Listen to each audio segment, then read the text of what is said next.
नमस्कार दोस्तों, मैं हूं अजिंक्य। आप सभी का स्वागत करता हूं ट्रक टॉक्स के इस नए एपिसोड में। Once again we are in talks with mister Aditya Khairnar and ये वीडियो हम क्यों बना रहे हैं सर? क्यों बना रहे हैं? क्योंकि व्यूअर्स काफ़ी कंफ्यूज्ड है। BS6 स्टेज 2 को लेके डाउट्स क्लियर नहीं है लोगों के। काफ़ी मार्केट में अफवाहें फैल रही है, बहुत सारी चीज़ें हो रही है। तो मैंने सोचा कि क्यों ना let's talk with the expert. तो हम सर की गाड़ी में ही बैठे एंड यहीं पर हमें क्वेश्चन एंड आंसर राउंड जो है शूट करने वाले हैं। वेलकम सर आपका हमारे चैनल पर। Thank you. सर जो एक काफ़ी बड़ी OEM में काम करते हैं एंड उनका जो ओपिनियन रहता है, उनका जो एडवाइस रहता है वो हमेशा कारगर रहता है। अगर आपने हमारा चैनल फिल्टर आउट किया तो आपको एक जीप कंपस का वीडियो देखने के लिए मिल जाएगा। वो गाड़ी किसी और की नहीं, सर की ही है। तो अपने जैसे ही है, पेट्रोल हेड है, गाड़ियों का बहुत शौक रखते हैं। तो आज की वीडियो में आपके जितने भी डाउट्स है जो आपने हमें पूछे थे उनके बारे में हम सर से बात करने वाले हैं। तो सर फर्स्ट क्वेश्चन हमारा ये रहेगा कि BS6 जो है, BS6 स्टेज नॉर्म्स जो है वो 2020 में आए, 1920 में सारी कंपनीज ने उनको कंप्लाई करते हुए गाड़ियाँ निकाली एंड कुछ कंपनियों ने बैकफुट पे जाके मैन्युफैक्चरिंग भी स्टॉप कर दिया। लेकिन BS6 के आने के बाद जो मेजर बदलाव हुए, डेफ का हुआ, SCR टेक्नोलॉजी का हुआ, कुछ कंपनीज ने IEGR चुना। लेकिन अभी BS6 स्टेज 2 आने के बाद पहला हमारा क्वेश्चन ये है कि ये स्टेज 2 नॉर्म्स इतने जल्दी क्यों आए एंड बेसिकली स्टेज 2 नॉर्म्स में क्या क्या बदलाव किए गए हैं गाड़ियों में? तो सबसे पहले तो Bharat is one of the very few countries जहाँ पे BS6 लॉन्च हुआ है। Yes. मेरे ख्याल से पूरी दुनिया में 6th या 7th हम देश है कि जिसमें BS6 नॉर्म्स लॉन्च हुए हैं। तो उसमें रीज़न बेसिकली वही है कि आजकल जो ग्लोबल वार्मिंग बढ़ रहा है, पोल्यूशन की वजह से जो ग्लेशियर्स मेल्ट हो रहे हैं सब जगह पे, उसकी वजह से ये इकोलॉजिकल प्रॉब्लम्स आ रही है। यही एक बेसिकली मेन रीज़न है कि इतना जल्दी हम आगे बढ़ रहे हैं। Okay. अगर आपने देखा होगा तो 2017 तक भारत BS3 ही था। कुछ मेट्रो मार्केट छोड़ के, जैसे मुंबई हो गया, दिल्ली हो गया, बैंगलोर हो गया, वो सारे 2010 में ही BS4 हो गए थे। बट 2017 में पूरा इंडिया BS4 हो गया और विद इन 3 ईयर 2020 में BS6 भी आ गया एंड 2022 में BS6 फेज 2 भी आ गया। Yes. तो मेजर चेंजेस जो थे BS4 टू BS6 वो थे कि सबसे पहले तो ये आफ्टर ट्रीटमेंट सिस्टम जो BS4 गाड़ी में नहीं हुआ करता था वो आने लग गया। EATS. तो उसकी वजह से आपका जो डेफ कंजम्पशन था, जो पहले नहीं था, डेफ डालना पड़ता था गाड़ियों में, अभी डालना पड़ता है गाड़ियों में, वो पहले नहीं डालना पड़ता था।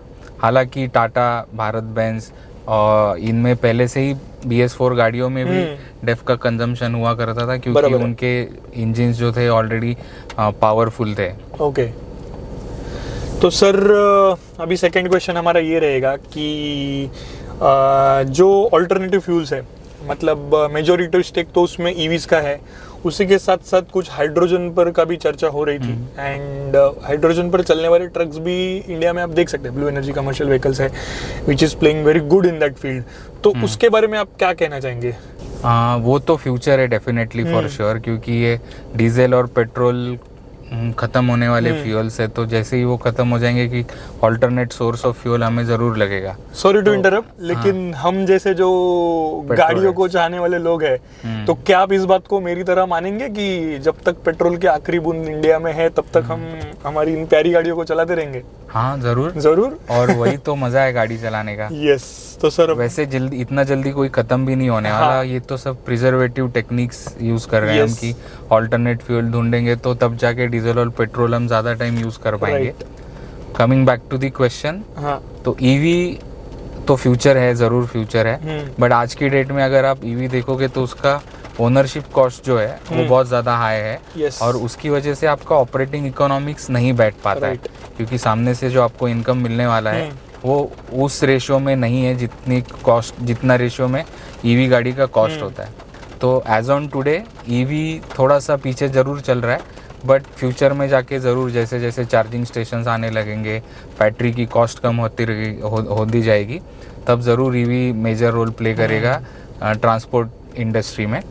अभी जो ब्लू एनर्जी मोटर्स की आप जो बात कर रहे थे वो बेसिकली LNG पे चलती है और काफ़ी खूबसूरत उन्होंने गाड़ी बनाई है, काफ़ी अच्छी भी गाड़ी है।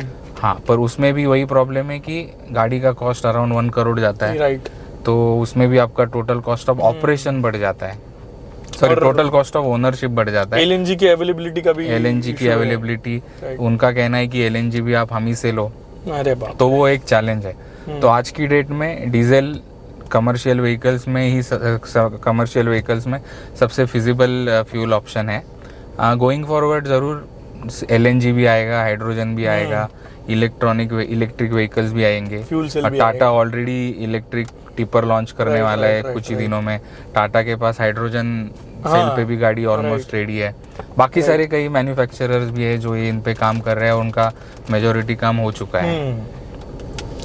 Coming back to the questions, हमारा ऑलमोस्ट अभी आखिरी क्वेश्चन ही है, ज़्यादा कुछ नहीं है। तो ये BS6 स्टेज 2 पर जब हम आ चुके हैं, अभी अप्लाई तो कर दिया गवर्नमेंट ने, मैन्युफैक्चरर्स को सुनना भी पड़ा, वो सुन के उन्होंने गाड़ियों में बदलाव भी किया। अभी हर मैन्युफैक्चरर का हम नाम नहीं लेंगे, ऑल एवरीवन कमर्शियल पैसेंजर जो भी है, बाइक्स की भी मैं अगर बात करूँ तो सर अगर हम डेडिकेटेडली कमर्शियल व्हीकल फील्ड की बात करें, ट्रक्स, बसेस, राइट फ्रॉम छोटा गाड़ी से लेके बड़ा 16 चक्का 22 चक्के की गाड़ियों तक, तो इनमें BS6 स्टेज 2 का ग्राहकों के ऊपर क्या फर्क पड़ा है, क्या उनको बेनिफिट्स ड्रॉबैक्स हुए और मैन्युफैक्चरर को क्या क्या ड्रॉबैक्स हुए? क्योंकि कुछ तो टेक्नोलॉजी बढ़ी है तो उनकी मैन्युफैक्चरिंग में भी प्रॉब्लम्स बढ़ी होंगी, वर्कलोड बढ़ा होगा, तो उनमें क्या, उनको क्या फर्क पड़ा है और ग्राहकों को क्या मेन फर्क पड़ा है इसके बाद? तो basically BS6 phase 1 to BS6 phase 2 में मैन्युफैक्चरिंग पॉइंट ऑफ व्यू से, टेक्नोलॉजी पॉइंट ऑफ व्यू से ज़्यादा फर्क नहीं पड़ा है। हाँ, बट कॉस्ट इम्प्लीकेशंस कस्टमर्स पे ज़रूर हुए हैं। अच्छा, जैसे कि BS6 आने से आपका जो टोटल कॉस्ट ऑफ ओनरशिप है वो काफ़ी ज़्यादा बढ़ गया, but on the other side total cost of operation थोड़ा सा कम हुआ है क्योंकि माइलेज बढ़ा है। हालांकि वहाँ पे हम फ्यूल माइलेज नहीं देखते, फ्लूइड माइलेज देखते हैं, क्योंकि वहाँ पे आपको आपका एडब्लू का कंजम्पशन भी देखना पड़ता है, डीजल का कंजम्पशन भी देखना पड़ता है। राइट, तो अगर नेक टू नेक कंपेयर करेंगे तो वहाँ पे टोटल कॉस्ट ऑफ ऑपरेशन में थोड़ा सा बेनिफिट आपको ज़रूर मिला है। बट BS6 फेज 2 में जिसे RDE भी बोलते हैं, रियल ड्राइविंग एमिशन, तो इसमें थोड़ा सा हिट कमर्शियल मैन्युफैक्चरर्स को इसलिए मिल पड़ा है, not in terms of price as such but in terms of maintaining those vehicles. अभी जब ये BS6 फेज 2 की गाड़ियाँ रास्ते पे जब चलेगी तो उससे पोल्यूशन नहीं होना चाहिए, और इसकी जिम्मेदारी मैन्युफैक्चरर की है कि अगर कस्टमर कुछ भी गलत काम कर रहा है, गलत फ्यूल भर रहा है या डेफ मेंटेन नहीं कर रहा है या गलत क्वालिटी का डेफ गाड़ी में भर रहा है और उसकी वजह से एमिशन अगर ज़्यादा होता है तो उसके लिए मैन्युफैक्चरर जिम्मेदार है। तो इसीलिए हर मैन्युफैक्चरर ने उसके जो सर्विस इंटरवल्स है वो सारे रीशफल कर दिया है, उन्होंने मैंडेटरी कर दिया है कि डेफ भी जो है वो ऑथोराइज्ड डीलरशिप से या फिर मतलब जो भी मैन्युफैक्चरर ने रेकमेंड वही यूज करना है। क्योंकि कल उठ के अगर किसी कस्टमर की गाड़ी में प्रॉब्लम आता है कि उसका पोल्यूशन नॉर्म्स मीट नहीं हो रहा तो उसका फाइन मैन्युफैक्चरर को लगेगा।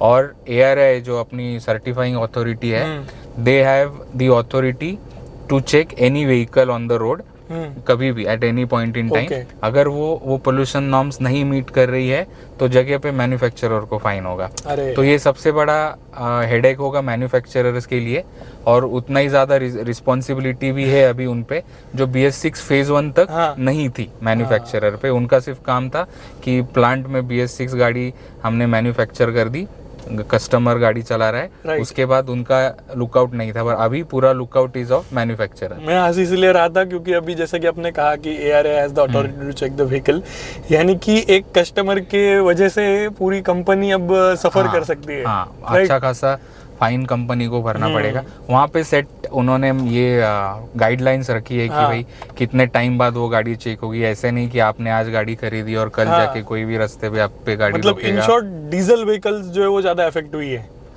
हाँ, ज्यादा, क्योंकि पेट्रोल वैसे भी क्लीन फ्यूल है, तो पेट्रोल से इमिशन वैसे भी कम होता है। अगर आपने देखा होगा BS6 जब माइग्रेट हुए थे तो पेट्रोल गाड़ियों की कॉस्ट इतनी नहीं बढ़ी थी जितनी डीजल गाड़ियों की बढ़ी थी। अभी तो ड्रास्टिकली बढ़ी है, क्योंकि मैं भी बहुत कस्टमर से बात करता हूँ तो ट्रक्स में मेजॉरिटी प्राइसेस बहुत बढ़ी है। लेकिन कैसा है ना सर, वो हो जाता है बैलेंस आउट डिस्काउंट वगैरह, लेकिन ये माइंडसेट कस्टमर्स में अफवाह फैल गई है। बहुत लोग ऐसी भी अफवाह फैला रहे कि this is the last generation of diesel vehicles. ऐसा तो नहीं है ना, इसके बाद भी स्टेजेस आएंगे, नॉर्म्स आएंगे।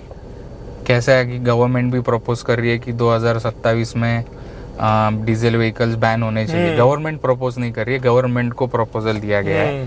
बट ये इतना आसान नहीं होगा, नहीं, बिल्कुल। क्योंकि अपनी इंडिया में जो ट्रांसपोर्ट इंडस्ट्री है वो सारी की सारी डीजल पे रन होती है। और सडनली 3 साल बाद, अगर 3-4 साल बाद डीजल बंद हो जाता है और उतना ज़्यादा टेक्नोलॉजी 4 साल में अगर डेवलप नहीं हुआ है ईवीज का, तो सबके लिए प्रॉब्लम है। जो हम कंज्यूमर्स है, जिसमें भी जो भी ट्रक सामान लेके आ रहे हैं, इवेंचुअली हम ही खरीद रहे हैं, तो उसका भी कॉस्ट बढ़ जाएगा। तो इसीलिए मुझे तो नहीं लगता कि 2027 में या इन एनी टाइम सून ऐसा कोई गाड़ी, डीजल गाड़ियों में कुछ बंद होने के चांसेस है। राइट। तो इनफैक्ट अभी हम अपन जिस गाड़ी में बैठे हैं वो भी डीजल है, वो भी डीजल गाड़ी है। हाँ, काफी लोगों के मन में ये भी डर था कि अगर मैंने गाड़ी आज खरीदी है और अगर 2027 में डीजल बंद हो जाता है तो मैं मेरी गाड़ी का क्या करूँगा। तो डीजल गाड़ियों का सिर्फ मैन्युफैक्चरिंग बंद होगा, ऐसा नहीं है कि गाड़ी जो रास्ते पे चल रही है डीजल गाड़ी वो भी बंद हो जाएगी। डीजल तो हमें मिलता रहेगा, क्योंकि कई सारी इंडस्ट्रीज है, जैसे फॉर दैट मैटर अपने जो पावर प्लांट्स होते हैं जो इलेक्ट्रिसिटी जनरेट करते हैं, वहाँ पे भी डीजल की रिक्वायरमेंट होती है। तो डीजल एज सच बंद नहीं होगा। हाँ, डीजल गाड़ियों का manufacturing after some point in time जरूर बंद होगा, considering the pollution, the technology और जो भी growth as a nation expected है उसमें। बट हाँ, आप आपकी गाड़ी, आपने नई गाड़ी खरीदी है, भले आपने 2026 में खरीदी हो, तो भी आप वो गाड़ी 15 साल तो यूज कर ही पाओगे, जो भी आपने यहाँ पे एक स्टैंडर्ड लाइफ ऑफ गाड़ी माना जाता है इंडिया में। राइट। यानी कि पेट्रोल तो रहेगा, हम जैसे पेट्रोल भी रहेगा, डीजल भी रहेगा, क्योंकि we seriously hate EVs, so petrol तो एटलीस्ट हम गरीबों के लिए रहेगा ही। जो गाड़ी अपने पास ऑलरेडी है वो 15 साल हम जरूर चला पाएंगे। हाँ, 2027 के बाद शायद आपको डीजल गाड़ी या पेट्रोल गाड़ी मिलेगा ही नहीं। राइट। मतलब डीजल का फिलहाल जो बात चल रहा है उसमें हो सकता है कि डीजल गाड़ी ना मिले, बट डीजल जरूर मिलेगा, आपकी गाड़ी आप यूज कर पाओगे। राइट। तो बॉयज, ये थे आदित्य सर, जिनको हमने आपके जो मेन क्वेश्चंस थे वो पूछ लिए BS6 स्टेज 2 के बारे में, कि स्टेज 2 क्यों अप्लाई की गई, क्या बदलाव किए गए एंड क्या इम्पैक्ट हुआ है on the customers as well as the manufacturers.